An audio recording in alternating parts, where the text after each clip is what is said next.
तो चलिए आज की इस वीडियो क्लास में सभी बच्चों का स्वागत है और आज हम लोग अध्याय 3 सामाजिक, आर्थिक एवं राजनीतिक जीवन का पढ़ने जा रहे हैं।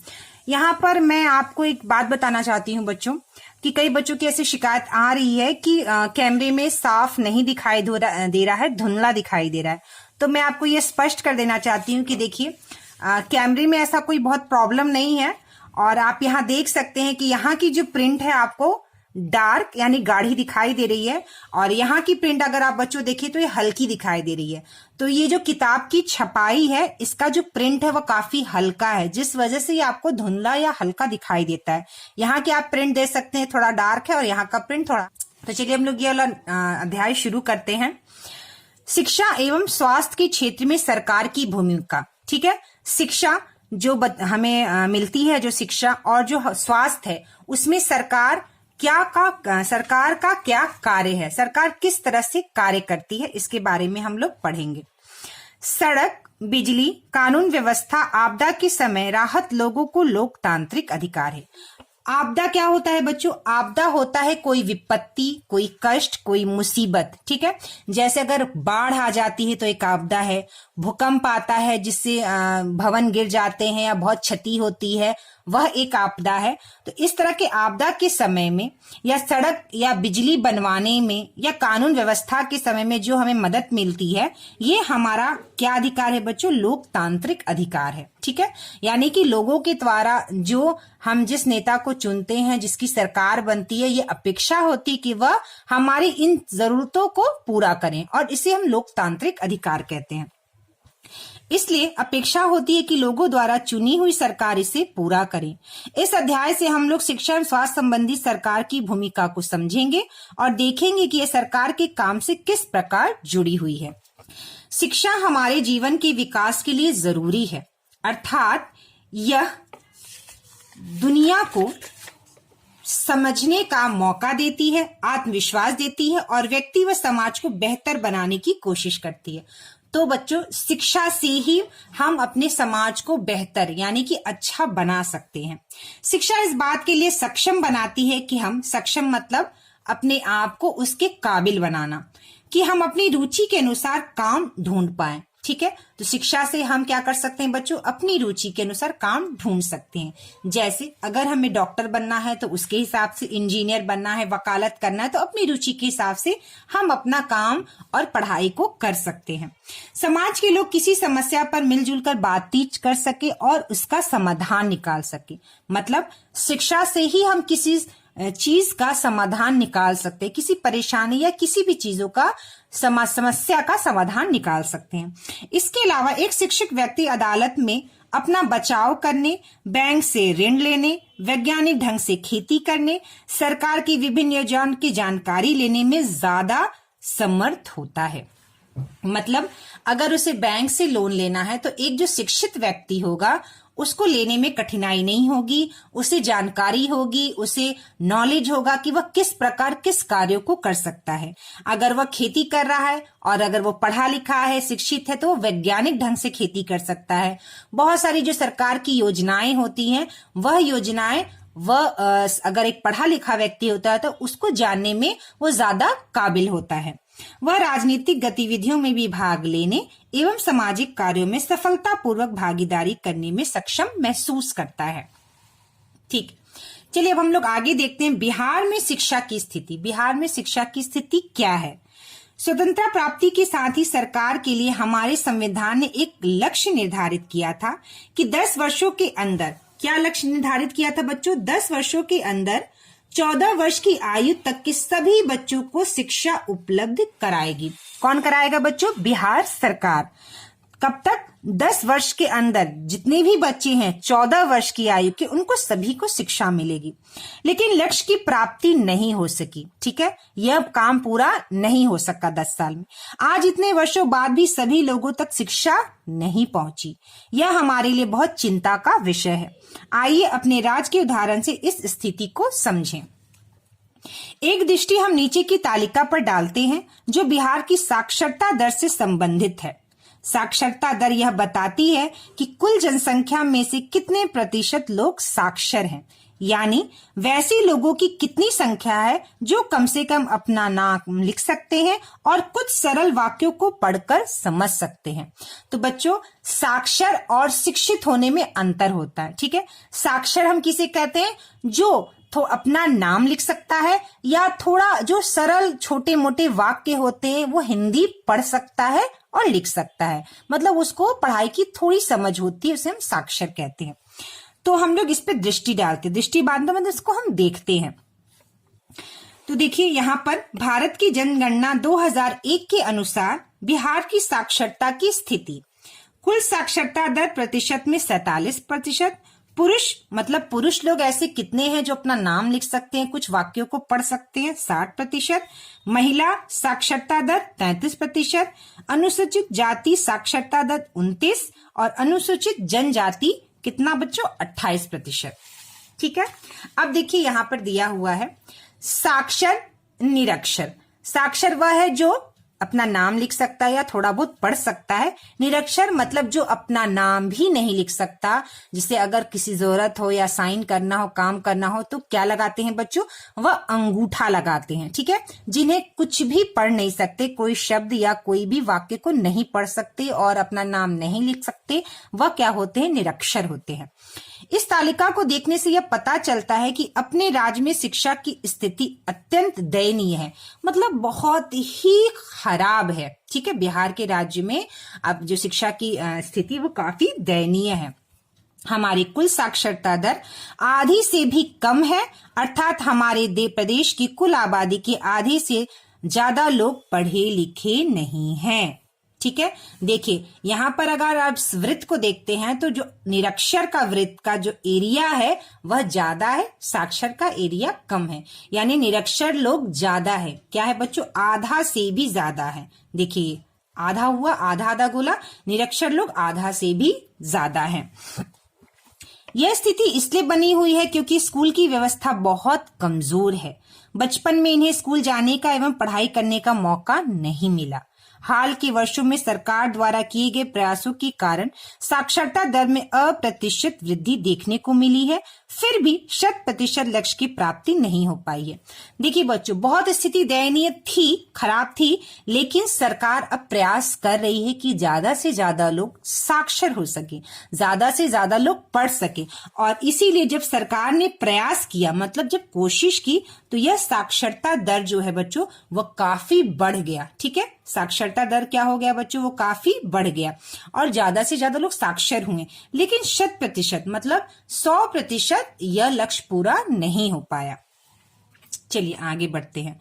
बच्चों द्वारा बच्चों का सर्वे। ठीक है, सर्वे मतलब घर घर जाकर जानकारी प्राप्त करना। आज भी बच्चे विद्यालय क्यों नहीं जा रहे या पढ़ाई नहीं कर पा रहे, इसके लिए एक सर्वे करते हैं। ठीक है, सर्वे करते हैं यानी घर घर जाकर इस बारे में जानकारी प्राप्त करना। 4-4 बच्चों की टोली बनाकर नीचे दिए गए प्रश्नों पर कम से कम 3 बच्चों से बात करना है। कितने बच्चों से? 3 बच्चों से बात करना है। इन बच्चों की परिस्थिति अलग अलग है, यह पता करने की कोशिश करें कि किन कारणों के चलते बच्चे विद्यालय नहीं जा पा रहे हैं। ठीक है, तो यहाँ पे जो समस्याएं हैं अगर हम जाकर देखते हैं, जैसे हम भी कई बार अपने गांवों में जहां हम पढ़ाते हैं बच्चों के जाकर पूछते हैं उनके माता पिता से कि बच्चे क्यों नहीं आ पा रहे, तो उसका बहुत सारा कारण मिलता है। जैसे ऐसे बच्चे जो कभी स्कूल नहीं गए, वे कौन कौन से कारण जिनके चलते बच्चे कभी स्कूल नहीं गए? तो एक कारण गरीबी है बच्चों। गरीबी के चलते बच्चे परिवार के लोगों के साथ खेतों में काम करने जाते हैं।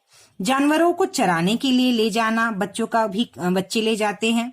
परिवार को बच्चों की पढ़ाई के प्रति जागरूक ना होना, और जो लोग सक्षम हैं भेज सकते हैं बच्चों को, वे भी क्या करते हैं? बच्चों की पढ़ाई के लिए जागरूक नहीं होते।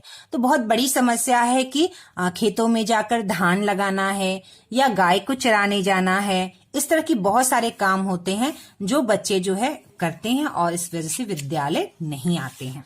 ठीक है, दूसरी बात है कि हम जानते हैं कि सरकारी विद्यालयों में फीस नहीं लगती है, इसलिए गरीबी का लेना स्कूल की फीस से नहीं होता है, जबकि गरीबी की बात यह होती है कि उनके घर में पैसों की काफी कमी होती है और वह खेतों से उपजाकर ही अपना जीवन भरण पोषण करते हैं, खेतों से अनाज उगाकर उसे बेचते हैं। तो इन खेतों में काम करने के लिए बच्चों को जाना पड़ता है, जिसकी वजह से वो स्कूल नहीं आ पाते हैं।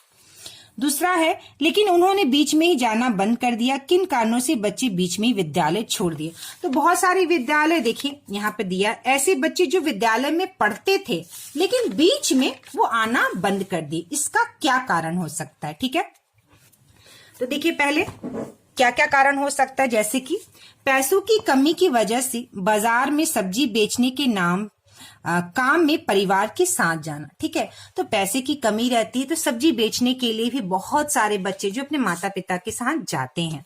पैसे को पढ़ाई से ज्यादा तहजीब देना, बहुत सारे घरों में ऐसा होता है कि सबका सोचना होता है, बहुत सारी लड़कियों को लोग नहीं पढ़ाते हैं, काम में लगाते हैं, लड़कों को भी लगाते हैं और सोचते हैं कि ज्यादा बच्चे काम करेंगे ज्यादा पैसा आएगा, तो पैसे को ज्यादा तवज्जो देते हैं।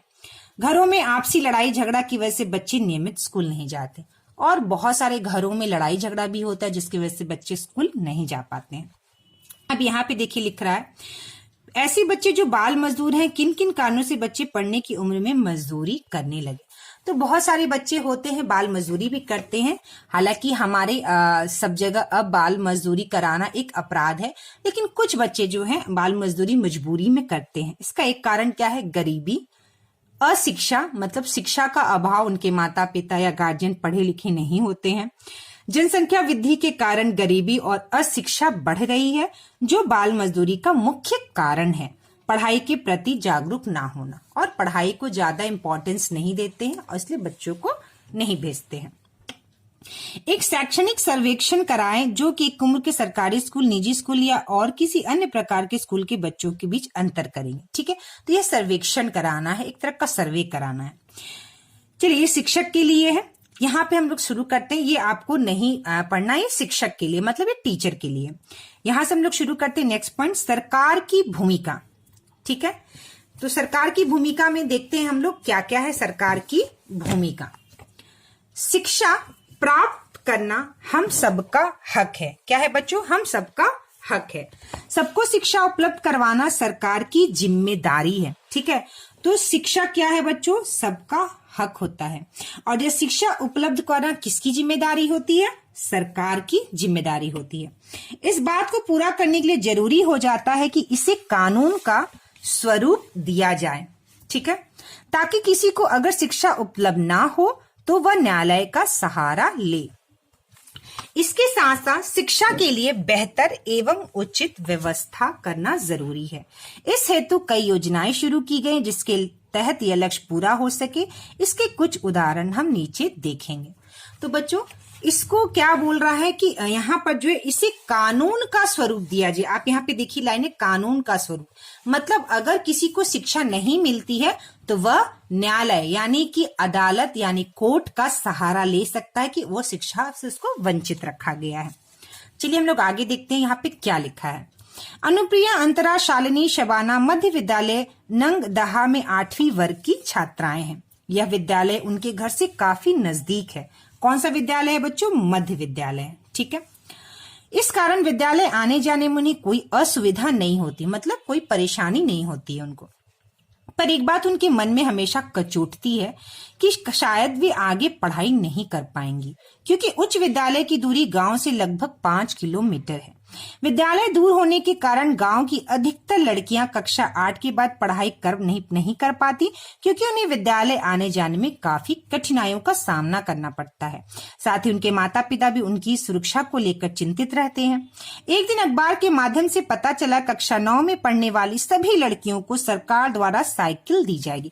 क्या पता चला बच्चों उनको कि सरकार द्वारा क्या पता चला कि कक्षा 9 की लड़कियों को साइकिल दी जाएगी। उनकी खुशी का ठिकाना न रहा। अब इस गांव की सभी लड़कियां आगे पढ़ाई कर सकती हैं। अब सभी लड़कियां आगे बढ़ सकती हैं। कक्षा 8 में उत्तीर्ण होने के बाद सबके माता पिता ने अपनी अपनी लड़कियों का नामांकन उच्च विद्यालय में करवा दिया। कुछ ही दिनों बाद विद्यालय प्रधान ने कक्षा 9 में पढ़ने वाली सभी लड़कियों के बीच साइकिल वितरित करवा दी। साइकिल पाकर ये लड़कियां आत्मविश्वास से परिपूर्ण दिखती हैं एवं समूह में विद्यालय जाती हैं। तो घर दूर होने के कारण इनको लड़कियों को हमेशा ये चिंता रहता था कि वह आगे की पढ़ाई कैसे करेंगी, लेकिन सरकार के द्वारा ये साइकिल की योजना से ये लड़कियां विद्यालय, जो दूर था विद्यालय, ये साइकिल से जा सकती थी और पढ़ाई कर सकती थी। ठीक है, चलिए यहाँ पे देखिए कुछ चर्चा करना है प्रश्नों का। अनुप्रिया एवं उसकी सहेलियां क्यों परेशान थी, उन सबकी परेशानी कैसे दूर हुई। तो यह प्रश्न जो है बच्चों, पिछले मैंने 2 चैप्टर का उत्तर लिखवाया था। ऐसा नहीं है कि इस प्रश्नों के उत्तर आपको लिखने हैं या इस तरह के प्रश्न जो है आपके परीक्षा में जनरली नहीं आते हैं। तो यह जो प्रश्न होते हैं सिर्फ चर्चा करने के लिए होते हैं, जरूरी नहीं है कि इनका प्रश्न का उत्तर हम लिखें। तो उनकी परेशानी क्या थी हम ये बताएंगे यहाँ पर। उनकी परेशानी यह थी कि उनका जो क्लास 9 के बाद जो उच्च विद्यालय था वह दूर था और जिसे आने जाने में उनको परेशानी होती, तो वह ये चिंतित थी कि वह विद्यालय कैसे जाएंगी। उन सबकी परेशानी कैसे दूर हुई? उन सबकी परेशानी ऐसे दूर हुई कि उन्हें इस बात का पता चला कि सरकार द्वारा कक्षा 9 की लड़कियों को साइकिल दिया जाएगा और साइकिल को पाकर वह विद्यालय साइकिल से जाती थी और जिन्हें उनको यह एहसास हुआ कि हम साइकिल से विद्यालय जा सकते और हम अपनी आगे की पढ़ाई कर सकते हैं। दूसरा है, लड़कियों को शिक्षा ग्रहण करने परेशानियों का सामना करना पड़ता है, ऐसा क्यों? कारण सहित लिखें। देखिए, लड़कियों को शिक्षा ग्रहण करने के लिए परेशानियों का सहारा इसलिए करना पड़ता है क्योंकि अगर विद्यालय दूर होता है उनके घर से, तो वह दूर विद्यालय होने के कारण बहुत सारे माता पिता उनको जाने नहीं देते।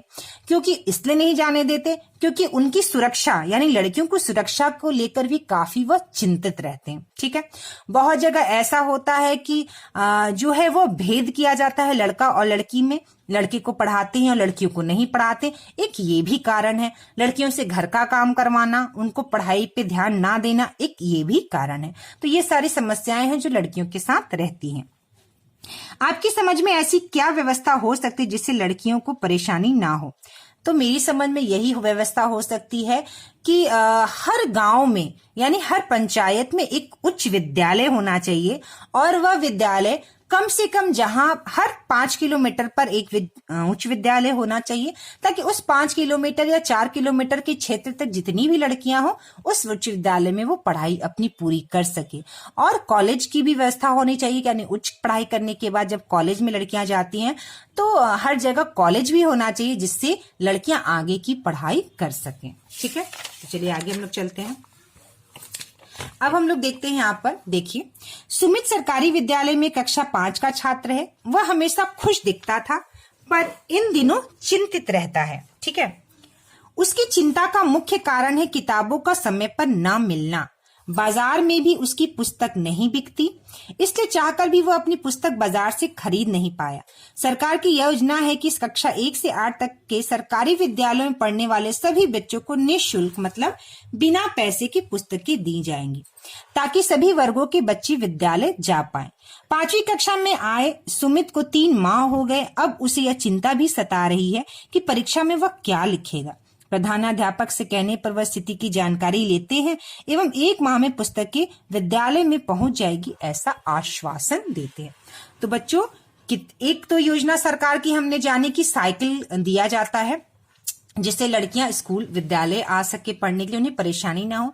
दूसरा, सरकार की योजना जो हम विद्यालयों में बच्चे जो पढ़ते हैं उन्हें 1 से 8 तक की पुस्तक निःशुल्क, मतलब बिना पैसे पे उन्हें मुफ्त दिया जाता है। ठीक है, और यहाँ सुमित को उसकी किताबें विद्यालय से नहीं मिली थी। तो अब देखिए यहाँ पे कह रहा है सुमित की चिंता का क्या कारण था। यदि सुमित की जगह आप होते तो आपके मन में क्या क्या विचार आते, आपस में चर्चा करें। तो हमें चर्चा करना है। तो सुमित का क्या उसका चिंता का कारण था कि उसे पुस्तक नहीं मिली थी,